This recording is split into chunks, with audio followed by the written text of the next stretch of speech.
Terima kasih saudari pengacara majlis yang berusaha Profesor Madya TS Dr. Haji Ghazali Osman, Timbalan Rektor Hal Ehwal Akademik UiTM Cawangan Kelantan, yang berusaha Puan Nur Syariza Sapiai, Ketua Pusat Pengajian FLIPS UiTM Cawangan Kelantan, yang berusaha Puan Siti Aswani Muhammad Ghazali, Koordinator Program IM110 UiTM Cawangan Kelantan, yang berusaha Dr. Muhammad Rahimi Muhammad Rosman, Penasihat Persatuan Association of Information Scientists AIS UiTM Cawangan Kelantan, serta para pensyarah fakulti sekalian, yang dikasihi Saudara Zaid Abdul Manaf, Presiden AIS UiTM Cawangan Kelantan, yang dikasihi Saudari Tuan Nur Amirah Safiah Tuan Al-Madi, Pengarah Projek Program Bengkel Do Better in Assignment. Seterusnya, ahli jawatan kuasa pelaksana program serta mahasiswa yang saya kasihi sekalian. Assalamualaikum warahmatullahi wabarakatuh. InsyaAllah di kesempatan ini saya akan memberikan sedikit perkongsian berkenaan dengan avoiding plagiarism. Bismillahirrahmanirrahim. Rabbi syrah li sadri wa yassir li amri wahlul 'uqdatam min lisani. Perkongsian ini akan dibahagikan kepada 5 bahagian, iaitu pertamanya definisi plagiarism, yang keduanya plagiarism dalam skop UiTM. Kita akan melihat kepada dasar peraturan dan polisi plagiarism UiTM, apakah jenis aktiviti yang dianggap sebagai plagiarism, tahap plagiarism itu sendiri, dan apakah hukuman yang berasaskan kepada tahap-tahap plagiarism sebagaimana yang digariskan oleh pihak pentadbiran UiTM. Seterusnya, ketiga kita akan melihat plagiarism dari segi sudut pandang Islam. Yang keempat ialah punca plagiarism dan juga seterusnya macam mana, apakah cara untuk mengatasi plagiarism, avoiding plagiarism. Definisi plagiarism. Kamus Dewan edisi 4 mendefinisikan plagiarism sebagai perbuatan mencedok kata-kata, idea dan lain-lain daripada karya orang lain dan menggunakannya sebagai karyanya sendiri. Manakala dasar plagiarism UiTM dan pelaksanaannya versi 2.0 mendefinisikan plagiarism sebagai penggunaan karya orang lain dan juga diri sendiri tanpa sebarang pengiktirafan atau kebenaran serta memanipulasi data dengan sengaja atau tidak sengaja. Daripada sini kita dapat melihat bahawa adanya unsur-unsur penciplakan, unsur-unsur mengambil sesuatu hak milik orang lain ataupun hak diri sendiri, daripada karya asal. Di sini ada dua jenis karya asal dan karya baru. Jadi hasil penulisan ataupun karya daripada karya asal telah digunakan dalam karya baru tanpa memberikan sebarang pengiktirafan ataupun mendapat izin daripada tuan karya yang asal. Sama ada dengan sengaja atau tidak sengaja. Dan saya yakin semua mahasiswa UiTM, melainkan yang pelajar semester 1 yang sedang mengikuti kursus UED 102, semua pelajar telah pun lulus kursus UED 102, di mana dalam kursus ini terdapat satu topik berkenaan dengan academic dishonesty ataupun academic integrity, dan plagiarism adalah termasuk dalam salah satu topik kecil dalam kursus ini. Jadi saya yakin pelajar telah agak familiar dengan tajuk ini, cuma mungkin untuk perkongsian ini kita akan pergi lebih detail dari segi peraturan dan juga tanggungjawab pelajar UiTM, khususnya kepada polisi yang terkini. Senat UiTM pada September 2019 telah meluluskan dasar plagiarism UiTM versi 2.0 dan melihat kepada objektif dasar ini untuk menanamkan kesedaran dalam kalangan warga UiTM mengenai integriti akademik bagi mencapai misi UiTM. Kita semua tahu misi UiTM ialah untuk mempertingkatkan keilmuan dan kepakaran Bumiputera dalam semua bidang menerusi penyampaian program profesional, penyelidikan serta penglibatan khidmat masyarakat yang berlandaskan kepada nilai murni dan etika profesionalan. Jadi istilah atau frasa integriti akademik amat penting di sini. Polisi Pentaksiran dan Penilaian Akademik UiTM Pindaan 2021 menyatakan bahawa integriti akademik adalah merupakan keseiringan nilai-nilai intrinsik yang penting untuk memupuk sikap bertanggungjawab dalam penerokaan ilmu dan kecemerlangan akademik. Nilai-nilai intrinsik, nilai-nilai kepribadian, dalaman, personality yang bagus, yang baik, perlulah diwujudkan dan disuburkan, dipupuk bagi menghasilkan graduan yang bukan sahaja mempunyai tahap intelektual yang tinggi tetapi juga bertanggungjawab. Dan adalah menjadi tanggungjawab setiap pelajar UiTM untuk bersikap jujur dan menyanjung tinggi semua piawaian, semua standard yang telah ditetapkan dalam semua pentaksiran akademik.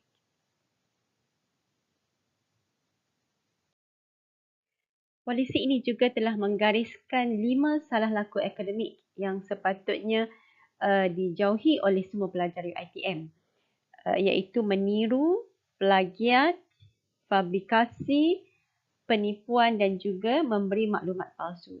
Kita akan fokus kepada plagiat, iaitu menggunakan atau percubaan menggunakan karya orang lain dalam bentuk idea, reka bentuk, seni, muzik, kajian kata-kata dan lain-lain tanpa mengakui sumber asli.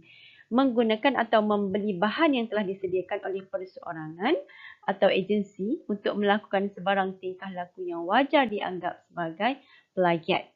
So ini juga ialah definisi plagiat, okey. Yang mana kita tengok dia lebih luas dia punya karya itu di extension of the types of karya di sini, okey. Peraturan Akademik Diploma dan Sarjana Muda UiTM Pindaan 2017 menggariskan di bawah perkara 2.24.3 pelajar yang telah terbukti melakukan plagiarism dalam tugasan atau penulisan ilmiah akan digagalkan dalam kursus dengan grade F gagal dengan status FT oleh Senat.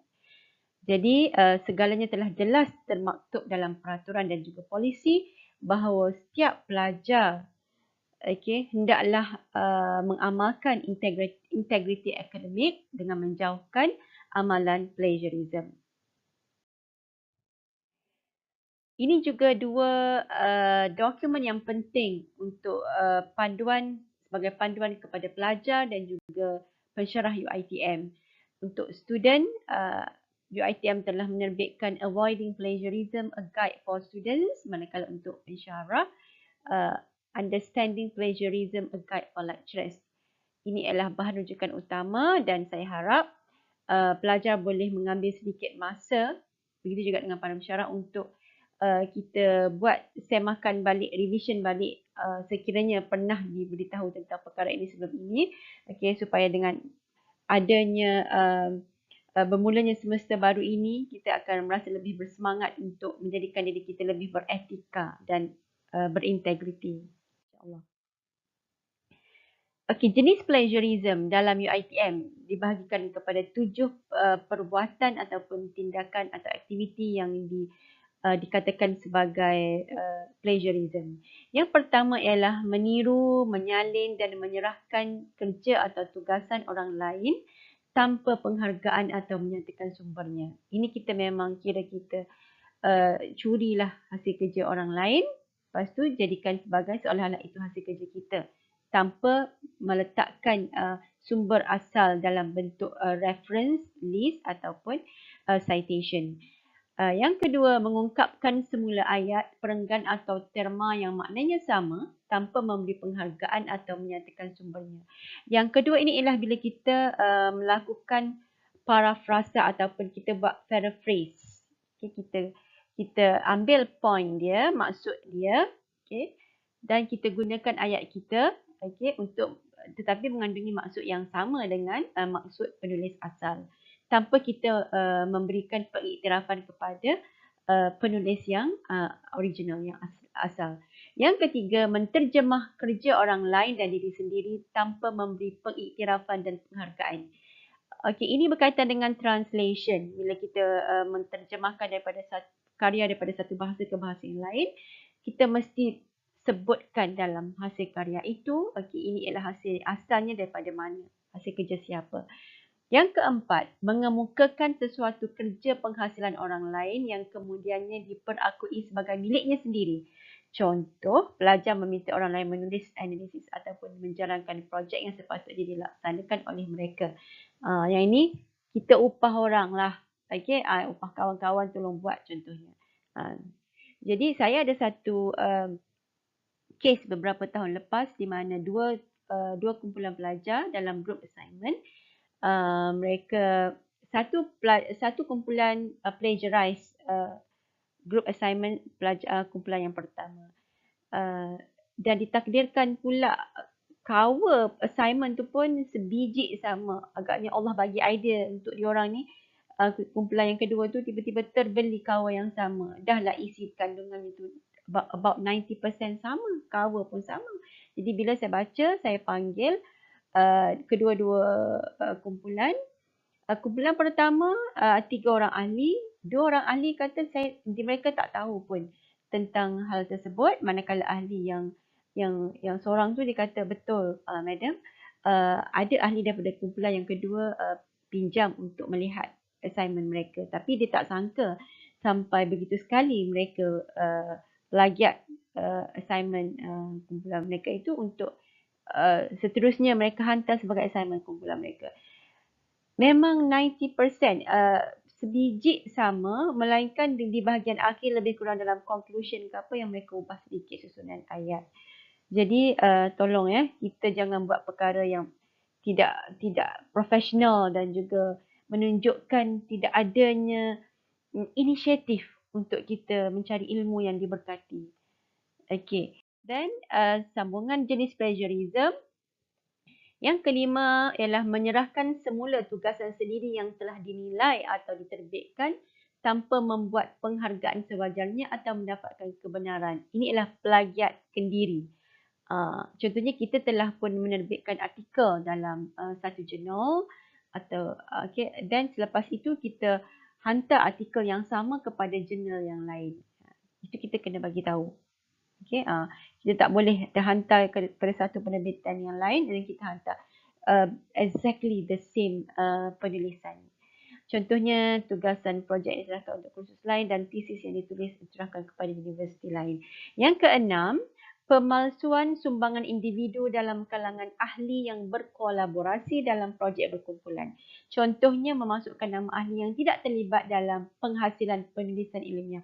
Ini yang kita panggil sleeping partner ataupun ghostwriter ataupun istilah-istilah yang digunakan. Okey, tak buat kerja tiba-tiba ada nama. Ini yang biasanya berlaku, kerap juga berlaku. Dan yang ketujuh ialah fabrikasi ataupun mencipta data palsu atau memanipulasi data, mengubah data penulisan ilmiah. Kita tak buat projek, tiba-tiba kita keluarkan data. Kononnya data tu daripada projek yang kita hasilkan. Okey. Fake data. Okay. So ini ialah kesemua 7 jenis tindakan atau aktiviti yang sebenarnya merupakan aktiviti plagiarism sebagaimana yang digariskan oleh dasar plagiarism UiTM. Okey, dalam UiTM kita pihak pengurusan telah menentukan ada 3 tahap plagiarism untuk menentukan sejauh mana seriusnya plagiarism tersebut. Dan 3 tahap ini ditentukan oleh 4 kriteria, iaitu pengalaman pelajar, jenis plagiat, skala plagiat dan juga niat pelajar untuk memplagiat. Jadi sejauh mana sesuatu kesalahan plagiarism itu jatuh kepada tahap 1, 2 atau 3 bergantung kepada 4 kriteria ini. Dan daripada situlah pihak fakulti atau pusat akademik atau cawangan ataupun jawatan kuasa tata tertib akademik akan menentukan pertuduhan plagiat. Sekiranya berlaku laporan, jadi pihak jawatan kuasa tata tertib akan melihat kepada adakah plagiarism itu termasuk dalam tahap 1 atau 2 atau 3 dalam menentukan hukuman-hukuman yang sepatutnya. Kita sekarang pergi kepada kriteria yang pertama, iaitu pengalaman pelajar. jangkaan sejauh mana kesedaran pelajar tentang kesalahan plagiat. Ada 3 tahap. Tahap pertama ialah pelajar tahun pertama atau semester pertama, yang mana mereka ini kurang lagi pendedahan dan maklumat tentang bahaya dan juga pentingnya menjauhkan diri daripada plagiarism, dan tiada arahan mengenai penulisan beretika.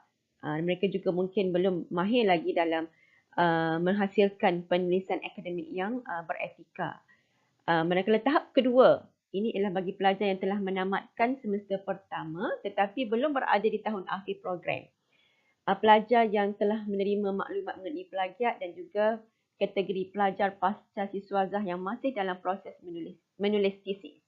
Jadi untuk tahap kedua ini ialah bagi mereka yang telah pun mempunyai kesedaran, dijangkakan mereka telah ada kesedaran, tetapi belum sampai ke peringkat yang betul-betul berpengalaman dalam menghasilkan penulisan akademik yang bermutu tinggi. Jadi ini adalah kategori pelajar di tahap 2. Manakala kategori tahap 3 ialah pelajar tahun akhir, pelajar yang berpengalaman yang diandaikan telah mempunyai pengetahuan tentang plagiat dan mempamerkan integriti akademik, ataupun pelajar yang pasca siswazah tahun akhir yang sedang menulis tesis peringkat akhir. Jadi kalau kita melihat kepada ketiga tahap ini, saya boleh andaikan bahawa pelajar atau mahasiswa IM yang sedang mengikuti program pada hari ini berada pada sekurang-kurangnya tahap 2. Okay, sebab ramai yang telah pun lulus subjek UED 102 dan hari ini juga AIS telah menganjurkan program ini. Jadi automatically semua telah pun diberi maklumat yang jelas bahawa kita mempunyai polisi dasar dan juga apakah tindakan yang akan dikenakan bagi pelajar yang terlibat dengan plagiarism. Bagi kriteria yang kedua iaitu jenis plagiat, bentuk plagiat yang spesifik. Okey, tengok tahap 1. Petikan tugasan tidak jelas, tidak cukup atau mempunyai beberapa kesilapan, ataupun parafrasa yang tidak wajar atau sesuai, ataupun terdapat fabrikasi atau manipulasi data berdasarkan metodologi kajian. Di sini kita lihat apabila seseorang itu menciplak hasil karya orang lain, kadang-kadang mereka kurang memahami apakah maksud sebenar yang ingin disampaikan oleh penulis asal.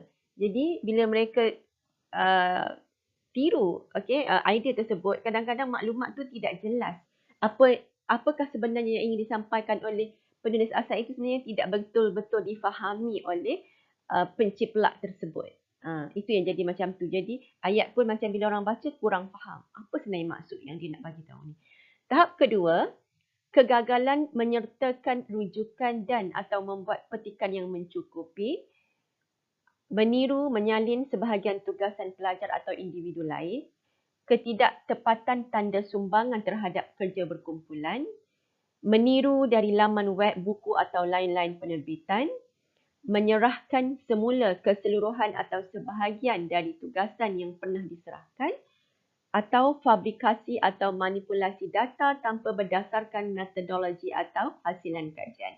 Di sini penciplak tersebut mengambil membuat petikan atau quotation ataupun membuat paraphrase, tetapi maklumat tidak diberikan, tidak memberi pengiktirafan, tidak disertakan dengan in-text citation, tidak ada dalam senarai reference list apakah hasil karya yang telah dia buat rujukan. Okey, maksudnya dia gagal untuk memberitahu kepada pembaca yang sebenarnya hasil kerja dia itu adalah berdasarkan kepada maklumat daripada sumber-sumber yang berikut.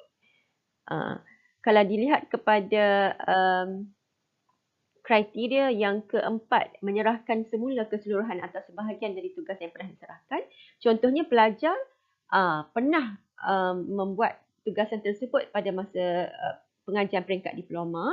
Okay, saya ada satu contoh bila mana pelajar di peringkat diploma mereka ada projek berkenaan dengan pusat rekod, dan apabila mereka menyambung pengajian ke peringkat ijazah, ada satu subjek yang merupakan kesinambungan daripada subjek tersebut. Okay.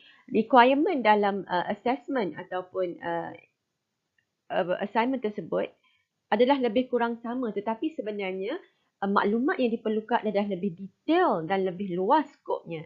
Jadi bila diarahkan pelajar untuk membuat assignment tersebut, jadi saya nampak, bila mana pelajar mengambil hasil karya yang mereka telah buat di peringkat diploma, kita boleh detect dan saya advise dan saya guide mereka supaya mereka boleh mampu untuk expand dan discuss secara lebih detail lagi. Apabila mereka berada di peringkat ijazah. Tahap 3.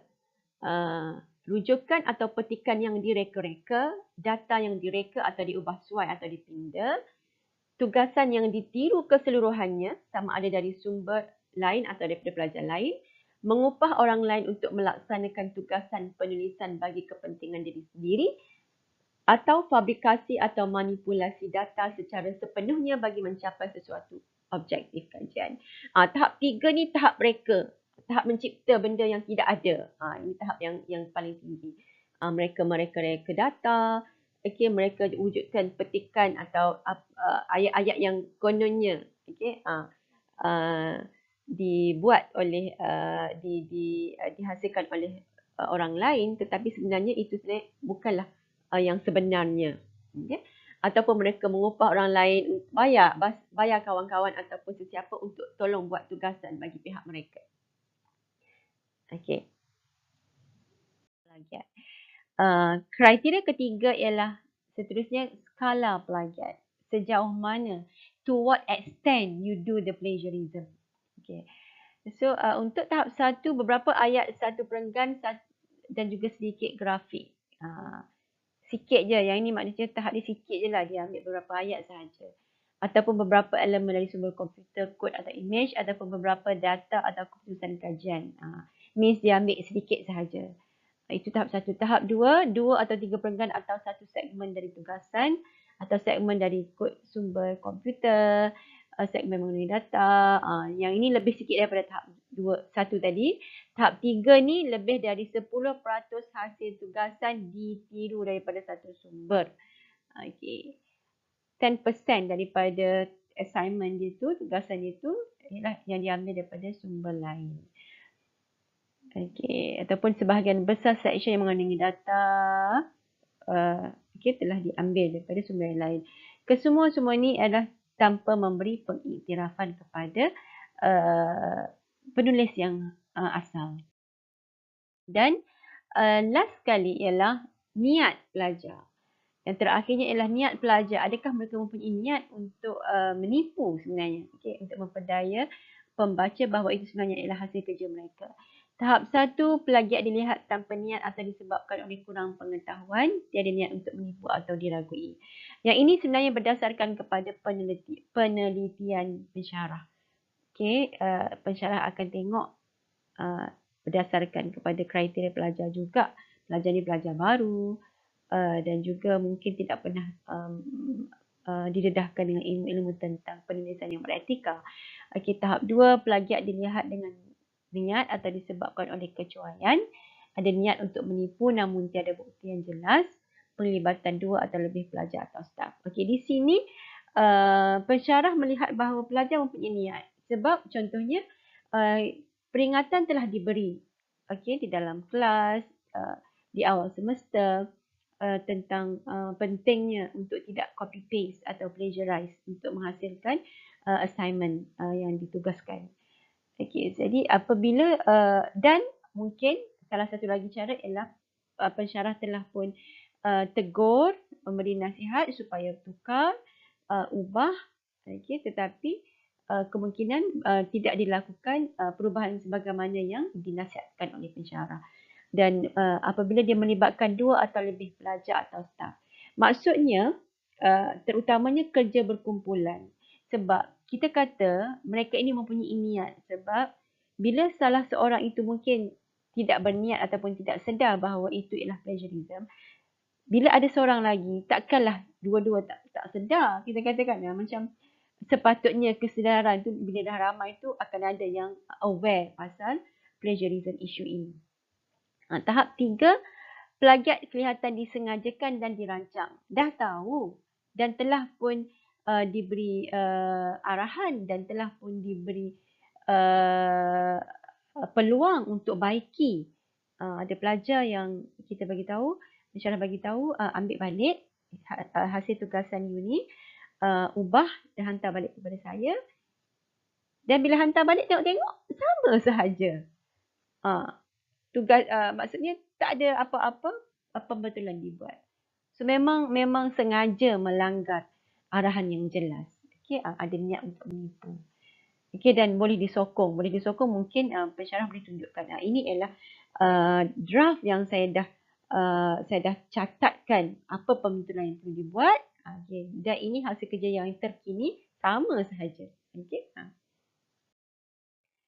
Okey, cuba melihat kepada kartun ini.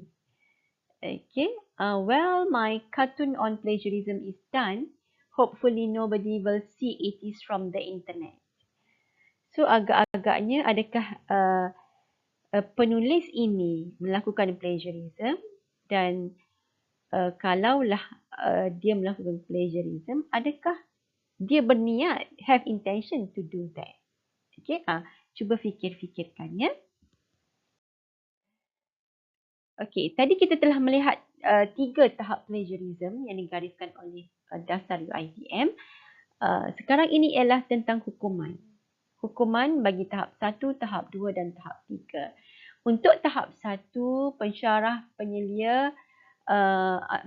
ataupun penyelia kursus bolehlah mengambil kesemua atau sebahagian daripada tindakan berikut yang mana sesuai, iaitu antaranya memberi kaunseling kepada pelajar, menasihati pelajar supaya merujuk kepada garis panduan plagiarism, meminta pelajar menyerah semula tugasan jika ada masa, atau tidak mengambil kira bahagian yang dipelagiat atau mengurangkan markah tugasan. Ini tahap 1.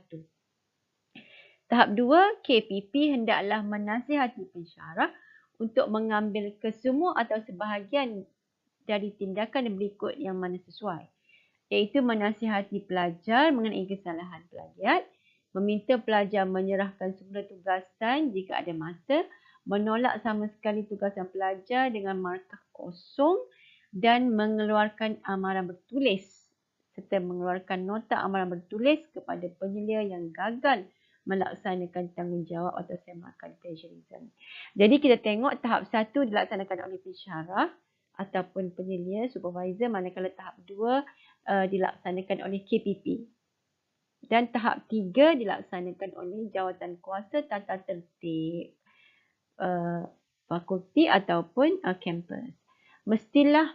Jawatan kuasa mestilah mengambil kira kesemua bukti plagiat dan melaksanakan salah satu daripada hukuman tersebut, iaitu gagal kursus grade F atau penggantungan semester atau penyingkiran dari universiti, penarikan penganugerahan ijazah UiTM. Dah dapat diploma, tiba-tiba dapat tahu projek akhir itu ialah memang plagiarize daripada kawan ke, boleh tarik. Penggantungan perkhidmatan jika staf boleh digantung dan juga boleh disingkirkan daripada perkhidmatan UiTM.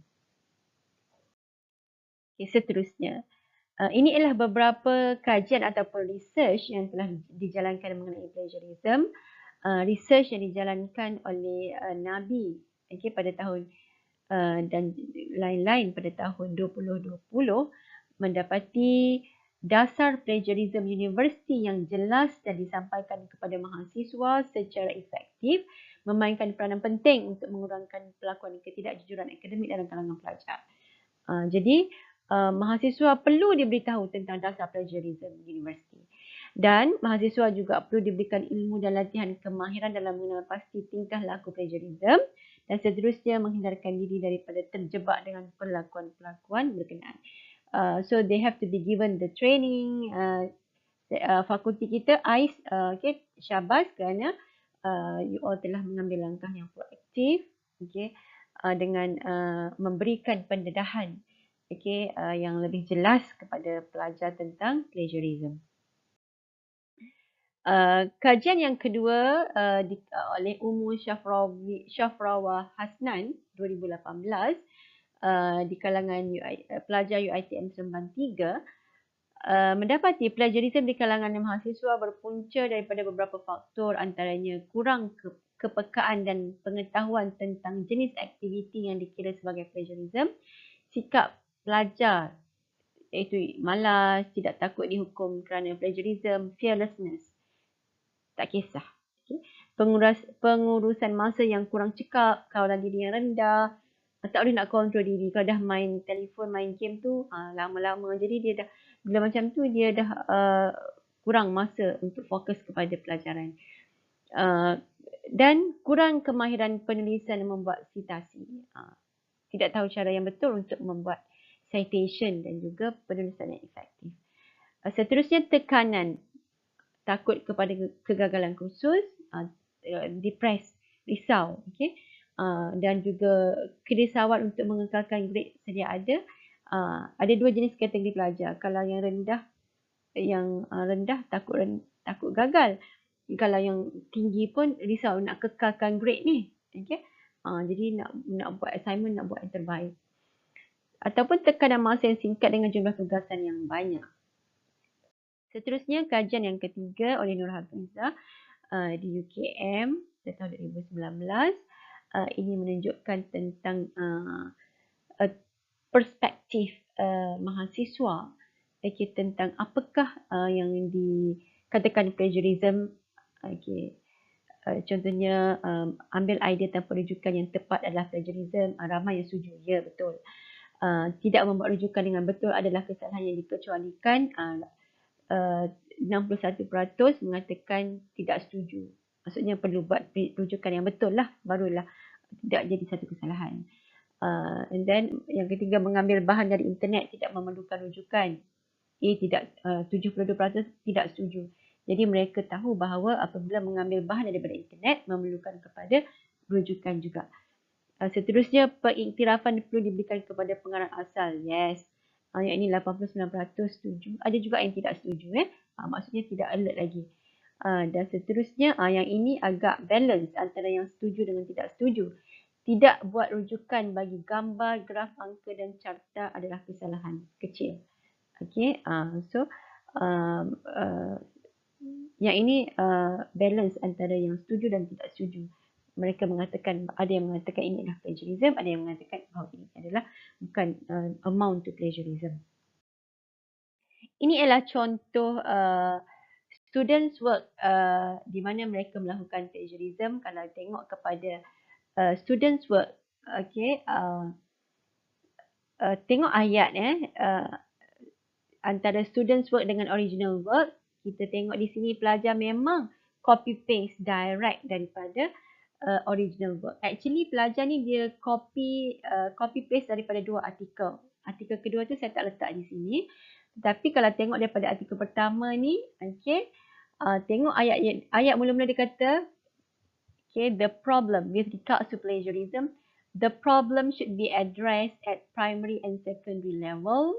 There are indicators that reasonably indicate that plagiarism is subtly allowed in school. Ayat ni dia ambil terus daripada artikel 1 ni. And then dia ambil yang bawah. Okay, dia letak bawah tu. Kat tengah-tengah tu dia ambil daripada artikel lain. Artikel yang kedua yang saya tak letak di sini. Dan bawah ni dia ambil artikel ni juga. Dan dia copy direct. Copy paste. Direct plagiarism. Okay, tak ada baiki ayat apa terus letak je macam tu. Okay. Cuba kita lihat kartun ni.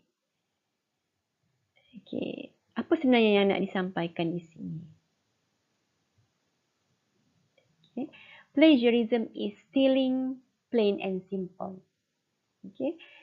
Senang je. Plagiarism ni ialah mencuri. Okay. Bila kita meniru kata-kata ataupun idea orang lain, maka itu boleh dikatakan sebagai plagiarism ataupun mencuri idea orang. Tengok kartun ni. Kartun pertama sebut ayat ni, copying without permission is stealing. Kartun kedua ni tiru ayat dia. So dia kata, you dah curi I punya kata-kata. Okay. So that as simple as that is plagiarism. Tetapi bukanlah setiap benda yang kita tiru daripada mana-mana sumber itu boleh dikatakan sebagai plagiarism. Tengok kepada fakta yang kita ambil. Kalaulah fakta itu fakta yang umum, contohnya di Malaysia pada setiap penghujung tahun berlakunya musim tengkujuh di kawasan pantai timur. Itu merupakan satu fakta yang umum yang semua orang tahu. So you tak payahlah nak kena buat citation ke kod di mana-mana sebab itu adalah fakta yang umum. Melainkan bila kita mengambil fakta-fakta yang lebih spesifik yang ada data-data khusus, maka itu memerlukan kepada citation. Sekarang kita pergi kepada plagiarism dari sudut pandang Islam. Okay, kita merujuk kepada surah An-Nisa ayat 29 hingga 30. Bismillahirrahmanirrahim. Allah berfirman, Ya ayyuhalladzina amanu la ta'kulu amwalakum bainakum bil batil illa an takuna tijaratan an taradin minkum. Okay, saya ambil sampai setakat itu sahaja yang bermaksud, hai orang-orang yang beriman, janganlah kamu saling memakan harta sesamamu dengan jalan yang batil, kecuali dengan jalan perniagaan yang berlaku dengan suka sama suka di antara kamu. Okey. Di sini, dalam ayat ini, dikatakan memakan harta sesama kamu. Orang-orang yang beriman, diharamkan mereka memakan harta sesama kamu. Apa kaitan dengan plagiarism? Okey, idea, karya, penulisan, penerbitan itu adalah merupakan harta intelek. Saya yakin you all semua tentu pernah dengar tentang intellectual property, harta intelek. Okey, bercakap tentang copyright dan sebagainya. Jadi, setiap penulisan karya, publication itu merupakan harta intelek. Jadi, di sini, bila orang Islam itu mengambil harta saudaranya yang lain, itu dikira sebagai sesuatu yang haram dari sisi Islam. Melainkan dia kata kecuali dengan jalan perniagaan yang berlaku dengan suka sama suka. Bila berlakunya permission, adanya authority, ada authorization, berlakunya redha di situ, diizinkan dan itu tidak membawa kepada memakan harta yang halal, yang haram. Penting so kita janganlah melakukan plagiarism. Sebab apa? Kita dikira sebagai mencuri harta saudara kita yang lain. Haram dan juga Rasulullah sallallahu alaihi wasallam daripada hadis yang diriwayatkan oleh Abu Hurairah bersabda, tanda-tanda orang munafik ada 3, iaitu apabila dia berbicara dia berdusta, apabila dia berjanji tidak ditepati, dan apabila dia diberi amanah dia khianati. Jadi di sini kita tengok ada 2 ciri sifat munafik pada orang mukmin itu, orang muslim itu, apabila dia berbicara dia berdusta. Ini pun boleh dikatakan masuk juga unsur plagiarism. Kita menipu, kita mengatakan bahawa itu ialah hasil kerja kita. Itu berdusta. Dan juga yang ciri yang ketiga tu, apabila diberi amanah dia khianati. Kita diberi amanah sebagai pelajar untuk menjalankan tanggungjawab dengan penuh integriti. Dan kita telah diberi penerangan dan juga garis panduan. Jadi, jalankanlah amanah yang diberikan itu dengan sebaik mungkin. Jangan kita termasuk dalam golongan orang-orang yang munafik. Na'udzubillah. Okey, apakah sebenarnya punca plagiarism? Merujuk kepada booklet, Understanding Plagiarism, a guide for lecturers. Di sini disenaraikan beberapa punca plagiarism di kalangan pelajar. Antaranya too many assignments to complete, poor time management. It is a very common practice among students. Kawan lain semua buat. So, aku pun buat juga macam itulah contohnya. And then, I want to get a good grade for my paper. Sebab bila rasa dah kemungkinan bila last minute ke apa kan. Jadi tak boleh ni kalau tak ambil ayat-ayat idea-idea orang lain nanti macam tak best. Jadi tirulah. Walaupun tanpa kita sedari bahawa bila kita ambil idea orang tanpa ada keberkatan itu, ilmu tu pun tak berkat, tak bermanfaat. Jadi kita nak sampaikan ilmu tu nanti pada orang lain pun kemungkinan kita pun dah tak ingat kita belajar apa. Habis satu semester, habis berlalu. Lepas tu bila lecturer tanya balik semester depan, tak ingat. And then apa lagi punca dia? Cannot resist temptation. Bila tengok terlalu banyak maklumat, banyaknya maklumat. sini ada. Oh, ini semua berkaitan dengan topik yang aku nak buat contoh. Okay, jadi semua nak copy paste nak ambil. Dan bila dah terlalu banyak, kadang-kadang kita pun dah terlupa untuk kita simpan sumber asal maklumat yang kita ambil. Seterusnya, no intention at all as I am not even aware that is plagiarism. Tidak ada niat, itu katanya. Okay, and then seterusnya, not aware of the consequences I have if I do plagiarism. Tak sedar, tidak diberitahu ataupun tidak dapat makluman. Kalau you buat macam ni, you akan dikenakan tindakan hukuman kalau disabitkan kesalahan. Seterusnya, I don't feel the lecturer will know. Saya rasa lecturer tak perasan pun contohnya, kan? And then last one, never been told it is against academic integrity. Tak pernah pun sesiapa bagi tahu kat saya tak pernah diberitahu tentang dasar, pasal polisi, pasal peraturan akademik. Itu jawapan sesetengah pelajar. Okay. How to avoid plagiarism?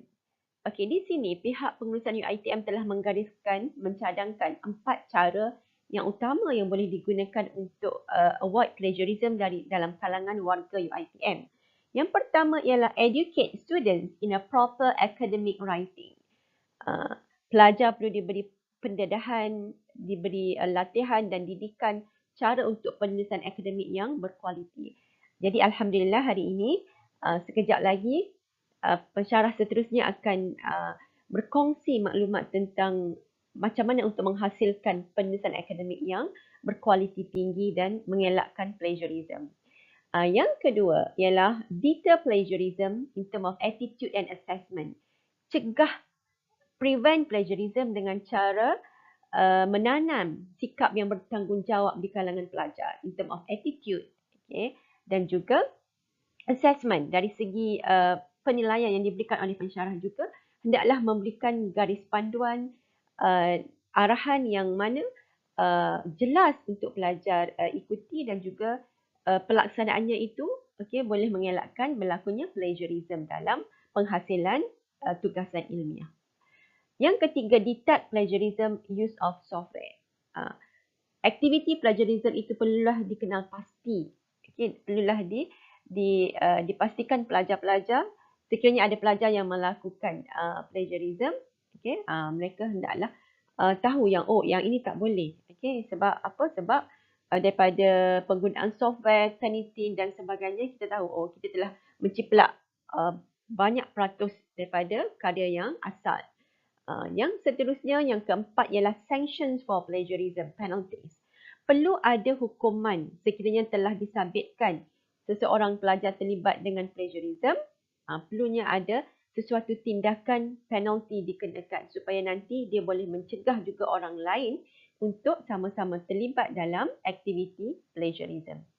Satu, educate students in proper academic writing. Student perlulah diberitahu tentang apakah cara-cara yang sah yang boleh mereka lakukan untuk mengelakkan mereka melakukan plagiarism, iaitu dengan cara quote, quotation, memetik sesuatu teks dengan meletakkan tanda quotation, ataupun paraphrasa, paraphrase, kita gunakan idea orang lain tetapi menggunakan ayat kita sendiri.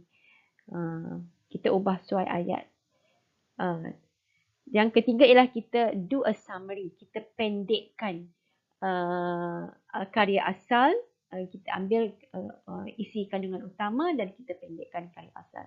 Dan kesemua tiga-tiga ini, quote, paraphrase dan juga summary, hendaklah selain daripada penggunaan quotation, paraphrase dan juga summary itu, mestilah adanya acknowledgement dengan cara membuat in-text citation dan juga reference list, in-text citation ataupun footnote dan sebagainya. Dan yang penting sekali ialah mengajar citation referencing skill. Kita hendaklah mengajar student kita cara-cara untuk melakukan membuat citasi ataupun citation yang sepatutnya supaya kita boleh inform readers apakah sebenarnya sumber yang telah kita rujuk dalam kita menyiapkan hasil tugasan yang kita berikan. Yang kedua tadi ialah detail plagiarism dari segi sikap dan juga assessment yang diberikan kepada pelajar. Ini lebih kepada peranan pensyarah. Okey, peranan pensyarah dari segi memberi nasihat, memberi enforcement, pelaksanaan yang lebih strict, mungkin yang lebih tegas, dan juga mungkin memberi reward dan juga memberi penalty kepada student-student yang terlibat dengan plagiarism dalam skala yang kecil contohnya.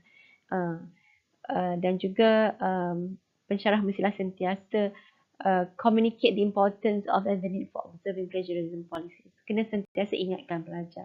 Okay, manusia memang sentiasa lupa. Okay, jadi kena sentiasa diingatkan. Nombor 3, detect plagiarism menggunakan software. Jadi selain daripada Turnitin, di UiTM kita ada Turnitin, okay, yang diberikan untuk kemudahan pensyarah dan juga pelajar. Gunalah sepenuhnya kemudahan Turnitin yang ada. Selain daripada itu, ada juga software lain seperti Copylink, Copycash, Unicheck, banyak lagi yang free, tetapi berhati-hatilah menggunakan selain daripada yang telah pun di recommend oleh UiTM, okay, selain daripada Turnitin. Kalau selain daripada Turnitin tu tengok apakah kelemahan software tersebut. Okay, last sekali ialah sanctions for plagiarism dari segi penalty. Okay, tadi kita dah tengok tahap-tahap keseriusan kesalahan yang dibuat, ada tahap 1, tahap 2, tahap 3. Ini sebagaimana kita bincangkan sebentar tadi. Okay, seterusnya ini ialah checklist for avoiding plagiarism in your work. Okay, ada 7 checklist yang disediakan. Have you paraphrased correctly? Okay, adakah you memang telah membuat parafrasa yang betul, ayat yang betul untuk menyampaikan maksud penulis asal? Yang kedua, have you given credit to every idea, opinion or finding that you have used in your writing? Dah bagi kredit tak? Maksudnya memberi pengiktirafan dengan mencatatkan nama asal penulis dalam list of references, dalam in-text citation, footnote. Okay. Number 3, have you checked that every in-text citation included in your paper has been documented in the reference list and vice versa. Pastikan apa jua yang you masukkan dalam in-text citation ada juga dalam you punya reference list. Yang keempat, have you used quotations only when necessary? Okay, so quotation itu petikan direct daripada karya asal itu. Kalau adakah you buat secara yang sepatutnya, janganlah semua benda you nak quote kan. Yang kelima, have you checked that you have not used copy paste to take text from another source? Okay, jangan copy paste, direct copy paste macam tu. Yang keenam, have you cite the source for every table? Semua table, figure, diagram, yang image yang you gunakan dah cite ke belum? Dan last kali, have you kept a copy of the original source that you have used in your writing? Apa jua artikel, bahan-bahan yang you refer, sebagusnya ialah you simpan juga kopi untuk you refer nanti. Okey, sebagai penutup, ingin saya katakan bahawa plagiarism adalah merupakan perlakuan ketidakjujuran akademik ataupun academic dishonesty yang boleh mencemarkan nilai intelektual dan profesionalism pelajar. Jadi sama-samalah kita berusaha untuk tidak menjebakkan diri kita semua dalam plagiarism. It is never too late to learn and change. So kalau dah pernah buat sebelum ni, berubahlah dan belajarlah cara yang lebih baik untuk menghasilkan karya penulisan. Dan yang penting sekali ialah kita sebagai staff dan juga pelajar UiTM, kami sebagai staff dan juga pelajar semua sebagai mahasiswa, hendaklah sentiasa mendokong nilai dan etika UiTM. Kita ada 3 nilai trust iaitu excellence, synergy and integrity. Yang mana ketiga-tiga nilai trust ini didokong oleh amalan nilai dalam diri warga, pelajar dan juga staff, iaitu nilai IDAT, iaitu ilmu, kita perlu ada ilmu, kita perlu ada disiplin, kita perlu ada amanah. Okay, amanah itu tidak menipu dan tidak meniru, okay, tidak mencuri, okay, rajin dan juga tanggungjawab. Okay, itu saja daripada saya. Wabillahi taufiq wal hidayah. Wassalamualaikum warahmatullahi wabarakatuh.